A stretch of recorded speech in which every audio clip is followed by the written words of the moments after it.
Here's what you need to know on this very Tuesday on Golf Today, aside from Eamon's indiscretion leaving out the 97 Masters, in my humble opinion. News today is the International Golf Federation has confirmed that the International Olympic Committee Executive Board has approved the addition of an Olympic mixed team event, which will debut at the Olympic Games Los Angeles 2028 and complement the men's individual Olympic competition and the women's individual Olympic golf competition. All three Olympic golf events will be contested at Riviera Country Club as part of the LA 28 Games.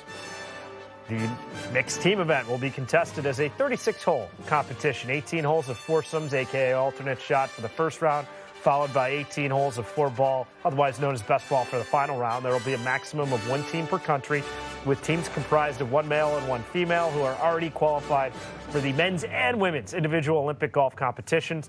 The mixed team event will take place after the four-round men's individual Olympic golf competition and prior to the four-round women's individual golf competition. The addition of the mixed team event marks the first Olympic team golf competition since 1904. So who better to talk with now than we have the International Golf Federation Executive Director, Anthony Scanlon, on the show. How did this mixed team event finally come to fruition? Hi, George. Hi, Eamon. Yeah, thanks very much. Hard to follow after the fantastic Masters, but it's great news for golf. How did it happen? Well, it's a progression, actually. Back in 2014 at the Youth Olympic Games, we had a mixed team event. In fact, Victor Hovland played in that. And the IOC has always had a philosophy that the Olympic Games can't be elaborate for events. So we had the vision of having a teams event or a mixed teams event back then, and we've held that mixed team event at the Youth Olympic Games twice.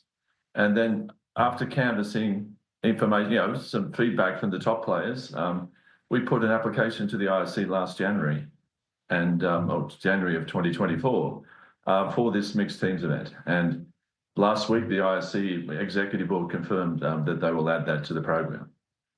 Anthony, do they require convincing in any respect? Because it cannot be an easy process to add an event to the Olympics. We didn't need convincing, but yes, certainly there were. I think overall, all of the Olympics federations had the opportunity to nominate events. I think there was 85 events that the 28 federations had nominated as additional to, I think, the 325 I think there were in Paris. And from that list, the IOC whittled it down to effectively 10 extra events, and we were one of those. And we had, fantastic support from the LA Olympic Committee, LA 28 organising committee. They could see not only the financial benefit of adding 2 more days to Riviera, but also, the excitement of having such a unique teams event. And when you look at how teams events in golf are, Ryder Cup, Solheim Cup, how they just capture the imagination of the golf fan. We thought this was, which was a good thing for us to do. And as I said, the players, after the fantastic atmosphere that they received in Paris, especially on the front tee with all the different nations dressed up in their flags and national dress and etc. It gave us more evidence to the IOC that were there during the games that this would be a must-have, and fortunately they've seen it that way.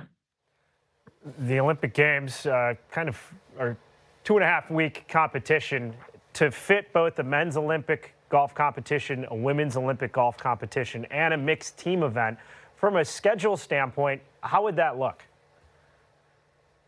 Yeah, so you're right. It's a 16-day event. We will have practice days from Saturday through to Tuesday of the first week of the games. And on the Wednesday now, we will have the men's competition commence. That will continue through to the Saturday, whereas previously we had the traditional Thursday to Sunday start and finish. And then following that, on the Sunday, we'll have, as you said, the foursomes, and then the Monday, the four ball, and that will conclude the mixed team event. And then the women they'll be able to practice around the individual competition as well as the mixed competition, and then they will start their competition on the Wednesday as normal and finishing on the Saturday.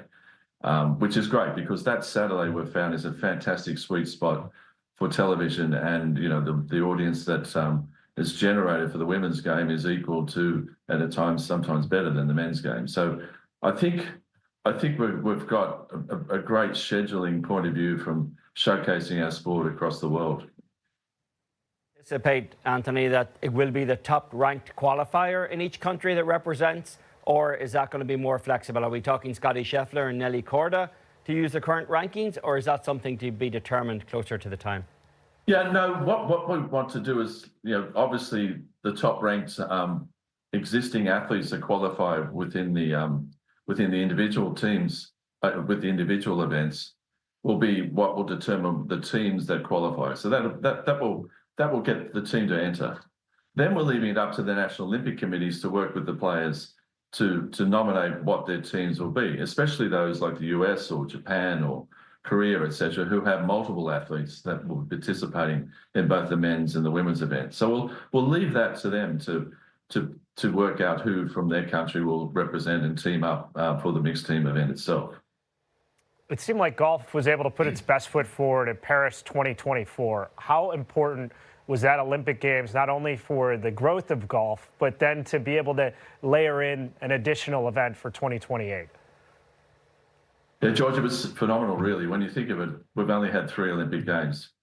First one was Zika, second one was COVID, and then we had a proper Olympics. And those that were there and those that watched the telecast, not only just for golf, but across the board, they were fantastic fans. They were fantastic games.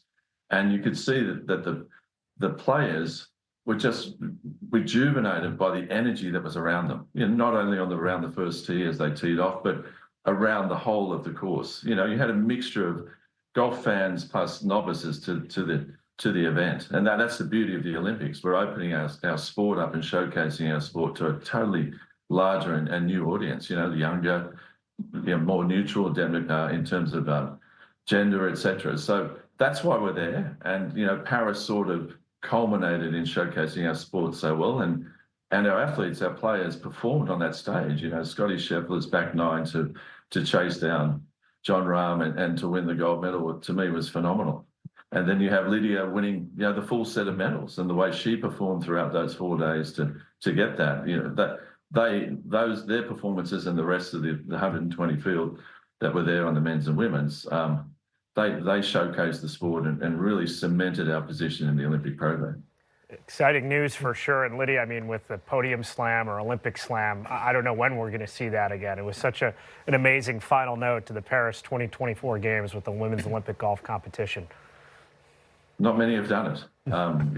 It parallels to what Rory did over the weekend. Who knows, if Rory qualifies for LA, we could have a Rory slam. Thanks for joining us on Golf Today. Thank you. Appreciate your time. Whenever golf went back in the Olympics, George, the one criticism that seemed to be levelled was the absence of the mixed team event, as though it was a miss. There was also, I guess, some criticism about the format of the 72-hole stroke play. And I think that's dissipated over the years. We've had some terrific final rounds that have kind of weakened that argument. But the absence of the mixed team event, I still thought was a significant miss. This, I think, is a real win. This is a real kind of grow the footprint of women's golf move here, and we get to watch it on a fantastic golf course at Riviera. And Anthony hit on it. 2016 they had Zika. I was there in Rio, went to the opening ceremony, saw part of the men's Olympic golf competition. You had a lot of big names that weren't there. Yeah. The Tokyo Games during COVID, a lot of players opting in and out. I always thought 2024 was going to be the litmus test for golf. If you have all the stars playing, showing out and putting on this Olympic stage, a memorable performance, then golf is going to have firm footing going forward. It exceeded my wildest expectations to have Scotty Scheffler get the gold, Lydia Ko get the gold, to then layer in a mixed team event. I think that's going to be a sneaky, huge draw because it's the first time we're going to see a meaningful competition that counts for something that's a mixed team event versus what we've seen kind of end of the year and November, December events that don't actually count for an LPGA Tour or PGA Tour win. And we've also seen some of the biggest names in the game get increasingly invested in Olympic golf as we've gone over the last few years. So it should be a great year in 2028 in Los Angeles.